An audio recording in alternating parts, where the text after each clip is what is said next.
telah terjadi. Apakah akan ada evaluasi yang keras untuk tim Liquid atau bakal EVOS yang mengamankan game kedua? MPL beliau, mana tepuk tangannya?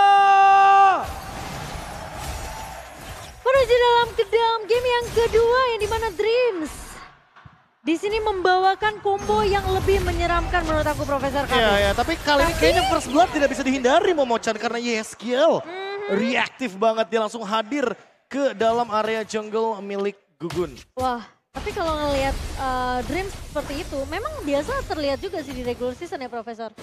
Kayak mencoba untuk bermain agresif, masuk ke area invasi jungle, mencoba untuk menahan level yang didapatkan oleh jungler ya, laner lawannya. Tapi menjadi berat, tapi Cloud damage-nya. Early pressure yang kayaknya nggak mau kalah juga. Sempat memberikan adu poke damage dengan ada dispersion rotation yang tentunya sangat-sangat mampu untuk bisa mendeliver damage yang lebih banyak lagi ketika teman-teman dari tim Liquid Aura berdempetan. Tapi bedanya sekarang ada tim Liquid membawakan Cloud di tangan dari Kabuki. So, mid to the late game harusnya bisa jadi momentum yang nantinya akan dibawakan oleh tim Liquid. Oke, di early. Aku malah fokus ke Yawi sih tadi. Basic Command Emblem, Quantum Charge. Oke. Kalau biasa kita bandingkan dengan Balloy yang dia bermain dengan Brave Smite, Iya. sustainability bakal lebih kuat. Tapi untuk sekarang karena Yawi bermain dengan Basic Command Emblem, dia nggak perlu recall ketika mananya dalam keadaan low. Dan dia tinggal bermain di pinggir tembok. Karena kita tahu sendiri ketika Grok bersatu dengan tembok, Pasif. dia akan menambahkan Regen HP-nya. Regennya ya? Sama dengan Basic Command Emblem juga, Hybrid Regen. Benar, Profesor KB. Tapi semenjak ada first blood yang didapatkan oleh tim Liquid Aura, itu masih belum bisa untuk dapetin momen setidaknya 1 poin kill balasan. Tapi at least mungkin itu bisa kita lihat nanti di objektif yang pertama yang dimana Gugun sudah mulai melakukan inisiasi dan Yawi sudah mulai mengusir pergerakan dari Dreams juga. Navel? Bakal coba dibunuh mundur kali ini, sementara dari sisi lainnya Aran bakal coba untuk menempel. Geoblitz yang memang menempel ke arah Dreams, tapi Gugun yang berhasil untuk mendapatkan turtle pertama. Ditabrak kembali begitu saja, efek dari Connect dan Dreams berhasil untuk ditumbangkan. Sementara di sisi lain Yawi tidak jadi terpick off. Ini early yang baik untuk tim Liquid Aura, sama seperti di game pertama, Profesor. Agak dejavu. Kalau kita lihat dengan zoning yang sama, poke damage yang sama, Anavel lagi-lagi harus di-delete secara paksa dengan adanya Retribution Battle yang dimenangkan lagi oleh Gugun. Yes, dan bahkan kalau bisa kita lihat, Fluffy memang kondisinya belum berada di power peak-nya. Oke. Dia belum bisa megang ke arah belakang. Dan untungnya kali ini bisa dibilang Fluffy bisa menangkap Yeskiel dengan kondisi dia tidak menggunakan Purify loh. Iya. Karena akan lebih mudah lagi, tapi escape dari Yeskiel juga akan lebih banyak. Karena dia tidak memiliki dash ability. Jadi Flicker adalah satu-satunya penyelamatan bagi Yeskiel ketika dia di-engage oleh teman-teman dari EVOS Glory. Game yang cenderung lebih pasif menurutku. Mengingat kalau kita bandingkan dengan game yang pertama. Tapi lagi-lagi tim Liquid Aura selalu pegang kendalinya. Selalu pegang setir gamenya. Semenjak di game yang pertama di early game. Sebenarnya PR mereka tuh cuma di area late game sih, Profesor. Eksekusinya. Kayak eksekusinya dan cara mereka nge-closing juga. Dan gimana mereka lebih aware dengan keberadaan damage dealer dari pemain-pemain EVOS sih. Karena sebenarnya sayang banget pegang early tapi nggak bisa nge-closing. Sayang banget mereka nggak kena karena Gugun itu. Kalau kena karena Gugun itu sudah bisa dipastikan artifact kembali. Langsung berhasil dan shot kamu kini cancel begitu saja, tapi telah mendapatkan Cloud. Mereka tetap berhasil mendapatkan Cloud. Ini kerugian untuk tim EVOS Glory makin besar dan makin membuat mereka chance kecil untuk bisa menuju ke arah objektif selanjutnya. Iya, dan Aran masih dengan Yoyoblis tentunya. Dia tahu lawannya adalah Terisla, Profesor. Iya. So dia nggak bisa terlalu bermain terlalu agresif juga, hanya melakukan clear cepat aja. Jadi tugas untuk Aran, karena gimana pun Terisla ini dari Fluffy juga bisa melakukan hal yang sama. Clear cepat, bantu rotasi. Ya kayaknya bakal coba buat ambil advantage level dulu dari Anavel. Karena mengejar ketertinggalan level dari Gugun juga adalah sebuah kunci untuk bisa memenangkan Battle of Retri. Karena untuk sekarang ketika setup akan coba untuk Dreams. Mungkin ada Minion Fury dan Flicker, mungkin masih bisa untuk di setup. Tapi apakah ini akan sempat untuk bermain dengan ada diversion? Tenaga di sana sedikit terlambat tepat Retribution! Redemption! Berhasil dapatkan Novel walaupun dia tetap harus mengorbankan jiwa dan raganya. Tapi itu the best thing-nya udah bisa dilakukan karena dia udah tenggelam setengah badan di depan sana. At least membuat perbedaan networknya tidak akan terlalu berbeda jauh, Profesor KB. Wah ini kalau kita ngomongin soal perbedaan network dengan adanya sharing gold dari Turtle yang akan diuntungkan adalah Branch-nya. Tapi memang harus di shutdown Kabukinya. Karena kalau tidak di shutdown, Kabuki akan menjadi teror di late game. Ketika tim Liquid Aura bermain dengan lane jauh. Iya, tentunya ada alasan kenapa Roger bot lane ini sekarang jadi prioritas damage early yang begitu mumpuni untuk bisa at least memenangkan laning di early-nya. Ini posisi dari Kabuki benar-benar nggak bisa terlalu overextend, Profesor. Ya, kalau overextend Kabuki bakal dalam ancaman karena ada banyak banget cancellation yang bisa muncul di sana. Diversion. Oke. Diversion di depan sana tapi fokus menuju ke arah Aran. Gagal didapatkan oleh para pasukan dari tim EVOS Glory. Tapi tidak apa-apa, mereka akan mendapatkan sosok dari turret di depan sana. Anavel mendapatkannya, Flavian menurunkan bang damage, Cloudcon! Wow, dispersion yang sangat-sangat tepat menuju ke arah top lane dan menimbulkan impact yang besar di sana, bahkan hampir dapetin point kill. Walaupun dia harus kecurian purple buff, ini dia kesulitan untuk sosok seorang Alpha, Profesor. Ya, rotasinya bergantung sekali kepada Spear of Alpha karena itu adalah satu-satunya escape mechanism sekaligus tombak tertajam dari Alpha. Iya. Tapi setidaknya, walaupun kehilangan purple buff, sekarang Anavel sudah memiliki War Axe. Jadi kalau misalkan ada damage dengan kehadiran dari Gugun yang sudah punya Guardian Helmet, dia pun bakal coba untuk lawan balik. Dia pasti bakal mencari cara untuk fight back. Dan dengan tidak adanya auto turret di area atas ya Profesor, ini bakal ngebuat EVOS harusnya lebih enak untuk bisa nge-pressure laning bawahnya. Wah, ini sih kalau kita ngomongin soal lane bawah, kemungkinan besar bisa untuk di-engage terlebih dahulu, apalagi mereka punya Luoyi, mereka bisa melakukan teleportation cepat. Tapi kayaknya bakal coba untuk di-deny rotasinya dengan Yawi yang mengancam dengan adanya wall charge. Dan yang bisa diaktifkan. Brand juga sekarang udah makanin 2 lane, Profesor. Jadi ini bakal lebih berbahaya kalau memang tim Liquid mereka ngasih space terlalu banyak ke arah Brand. Dan Dreams, mereka mencoba melakukan sedikit poking damage. Lihat, kembali lagi yang coba mengadu retribusi terhadap seorang anak penampangan one shot dan gagal. Pembuatan Anavel tidak mendapatkan turtle. 2 poin didapatkan Anavel. Berhasil membalikan kembali ke arah Gugun. Masih harus menjadi korban kekerasan para pasukan dari tim EVOS Glory. Cloudcon mau nggak mau lihat dengan travel agentnya dia berhasil pulang ke arah belakang. Dan membuat tim EVOS Glory yang kali ini justru mendapatkan keuntungan walaupun 2 poin kill didapatkan. Tapi Turtle 2 kali membuat Brans makin lebih cepat untuk saya. iya, tapi kali ini pertukarannya masih akan tetap berjalan Ranger Emas yang dimana Fluffy. Yeskiel. Wah, hampir aja. No way Yeskiel, jangan sampai ini nggak terkalkulasi dengan sangat baik. Ingat, Fluffy di regular season pernah nge-buying time 4 orang bahkan dia tahan. Iya, masalahnya itu sih. Dari tadi kalau kita lihat caranya EVOS Glory adalah membuying time dan sekarang adalah waktunya mereka untuk fight back. Diversion. Oke, mereka mencoba untuk melakukan fight back. Lihat, Lethal Mirror Image telah terlihat kali ini kondisinya.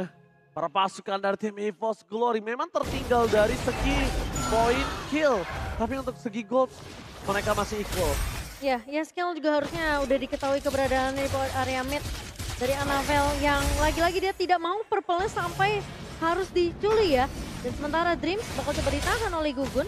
Brans? Terlalu jauh kayaknya kalau untuk melakukan team fight di arah bottom lane. Pertama terlalu lama.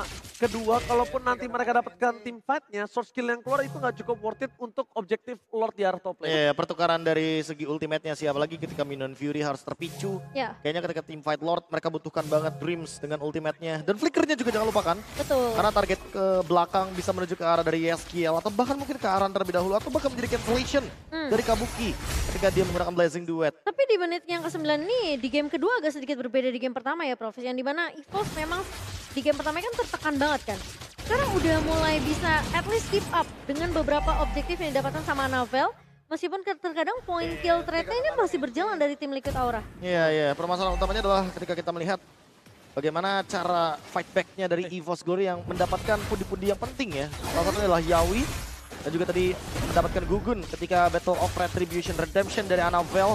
Menangkan 2-1 dari segi turtle-nya. Makanya next untuk Lord, kayaknya target hero bakal oke buat EVOS Glory. Dan begitu juga dengan tim Liquid Aura. Itu yang mau aku bahas tuh. Di saat nanti Dance Lord, ini akan dapat keuntungan banget untuk Liquid Aura. Karena dia akan bisa melakukan poking damage dengan saat bisa pakai Yeskiel. Flicker more defensive. Berhasil menyelamatkan dirinya sama-sama keluar Flicker. Tapi nampaknya Aran sekarang tuh mau di depan sana. Membuat para pasukan dari tim EVOS Glory. Mereka hampir saja kehilangan seorang Dream. Dan instant damage yang diberikan. Blazing Duet from Kabuki. memperanakan backline dan bahkan berhasil mendapatkan Cloud9. Kali ini Kabuki berhasil coba dihantam dan para pasukan dari tim EVOS Glory mereka gagal bisa menyelesaikan tugas mereka. Karena Wind of Nature udah ada saat ini. Dihantam, digertak, tapi dia nggak bakal mundur, bro. Iya, mereka akan terus memaksakan Lord ini udah didapatkan. Karena kebetulan mereka sudah mendapatkan Annabelle, tapi mereka masih punya gugun. Tim Liquid Aura akan mendapatkan Lord secara gratis. Tapi Brans mencoba untuk dapetin satu mobile kill dan bahkan gagal. Lord menjadi korban keganasan perpasukan Tim Liquid. Bahkan Brans di sana bakal coba dibantu, bakal coba dijemput. Kalau gugunnya tumbang, ini gak adil untuk mereka. Ini akan membuat Lord yang menjadi sia-sia. Brans the Beat kali ini. Bukan jungler, bukan fighter, bukan tanker, tapi marksman Coldplay. Wah, kerugian lagi sepertinya bagi tim Liquid Aura. Mendapatkan Lord objektif, tapi mereka lupa akan jalan pulang. EVOS Glory langsung memakan dengan instan memecahan. Mereka pun gak mau kalau Gugun harus pulang dengan selamat dan mereka akan fight 5 lawan 5. Padahal kita hampir bisa melihat eksekusi yang lumayan gagal ya dari pemain-pemain EVOS Glory. Tapi ternyata ketika Brans berhasil untuk pick off Gugun, EVOS jadi tidak terlihat ada celahnya, Prof. Iya, ini itu pure kesalahan Gugun sih tadi. Padahal menurut aku diversion yang sebelum mereka secure Lord, itu kan ada ketidakkesinambungan tuh antara Fluffy ketika dia penalty zone ke Gugun, tapi Bransnya ngincer ke yang lain, ya, ke Aran. mistargeting ya. Iya, mistargetingnya agak sedikit terlihat gitu dari sisi EVOS. Tapi itu pure bait yang berhasil. Iya. Dan ini ada game fake di mana Annabelle menjadi satu-satunya player yang mendapatkan kemenangan saat menggunakan Alpha. Di MPL Indonesia Season 13, 8 kali pick, 75%. Ya, hero power. Hero power mau gimana pun, ini udah pasti bakal jadi pegangan dari Annabelle. Bahkan untuk pemilihan itemnya, lihat dia bermain dengan item cooldown reduction juga. Hunter Strike, War Axe, tambah lagi dengan ada Brute Force. Membuat dia makin lebih sustain. Dan untuk team fight jangka panjangnya akan makin lebih kuat lagi. Tapi untuk sekarang kalau kita berkaca dari keseluruhan itemnya, Divine Glaive, pemilihan yang cukup menarik dari Cloud9. Dia ingin langsung bermain dengan front to back. Padahal kalau kita lihat dari Gugun, dia lebih memilih untuk item-item penambah darah karena dia tahu kebetulan lawannya adalah true damage. Jadi dia ingin menambahkan full HP agar lebih banyak lagi. Dan dengan tambahan dari Blade Armor di tubuh Aran, di tubuh dari Gugun, tentunya teman-teman dari tim Liquid Aura akan makin lebih kuat ketika berhadapan dengan Brans. Tapi masalah sekarang udah mulai menyentuh ke arah mid game sih Ranger Emas. Iya, dan lihat tuh dari Annabelle. Ini dia coba untuk ngelancarin gimana nanti ultimate-nya nggak salah lagi. Iya. On point lah. Iya. Karena beberapa kali kalau kita lihat dari Annabelle, dia tuh nggak ragu untuk menggunakan Spear of Alpha secara defensif ketika dia terancam gitu. Oke, tapi itu dia powernya dari Alpha. Sekalipun roamer dari musuh masuk, mau setebal apapun itu pasti akan rontok. Setuju. Dan menurut aku juga sebenarnya eksekusinya dari tim Liquid ini yang mulai harus berhati-hati sih. Karena gimana pun combo dengan adanya Dreams dan juga bahkan dengan seorang Fluffy ini bisa aja terjadi dari sisi EVOS Glory. Sementara Loi juga masih cukup menyeramkan dari Cloud9. Ya kayaknya targetnya bisa ke ESKill. Karena kebetulan dia adalah salah satu pemain yang tidak melakukan Purify. Jadi once dia mengeluarkan flickernya, ya dia nggak bakal punya escape mechanism lagi. Mungkin dengan Eternal Guard sih menurutku harus jadi pemicu utama. Agar nanti tim Liquid bisa membuka satu vision, satu map dengan adanya Lord dari Vexana. Aduh itu dia. Dance Lord itu gak bakal adil banget untuk para pasukan dari tim EVOS Glory. Lihat Kabukinya. Kabukinya enak banget untuk memberikan spray down. Sedangkan para pasukan dari tim EVOS mereka benar-benar butuh effort untuk masuk ke dalam. Seperempat darah dari Lord mampu dipegang oleh para pasukan dari tim EVOS Glory. Dan bahkan nampaknya di sana wabak cabrak Spear of Alpha. Merasa menumbangkan Gugun. Gak ada adu retribution. Dan bahkan Annabelle, sang rising star, sang macan baru lahir di hutan yang keras. Tapi membuktikan kualitas ketajaman dari gigi taringnya. Wow, dan bahkan hanya dengan satu combo yang seperti aku udah prediksi tadi Profesor KB. Dengan Mina Fury, dengan adanya satu buah penalty zone dan juga Spear of Alpha Annabelle. Liquid mereka tidak siap dengan combo yang begitu Mantap dari pemain-pemain EVOS. Ya, semua terdisplace dengan adanya Spear of Alpha. Iya. Dan untuk sekarang makin lebih buruk karena sudah di atas menit 12. Artinya base turret sudah tidak memiliki pasif lagi. Mereka ingin paksakan endgame. Oke, mereka ingin coba paksakan tapi itu tidak akan wise. Mereka reset kembali. Lihat Spear of Alpha for defensive. Brans? Seperti kata Profesor kami, Brans menjadi pilihan utama Purified Kami. Tapi bait kembali terjadi. Wajah untuk Cloud9 tidak terlalu berarti. Bahkan di belakang sana para pasukan dari tim EVOS mereka gak ada yang kesentuh. Lihat, Aran hanya sia-sia. Lewat terbang menjadi korban jiwa dan shuttle pun terjadi. Ini bencana. Surprise attack pun terjadi. Cloud9 berada di garis depan terlalu berani. Dan bahkan Cloud9 kali ini hampir saja kehilangan nyawanya. Untung ada flicker terakhir yang dia miliki. Para pasukan dari tim Liquid. Mereka masih menyimpan di depan sana. Spear of Alpha berhasil mendapatkan Gugun. 2 hilang 3. Ini bencana. EVOS Glory mengamuk. Roar!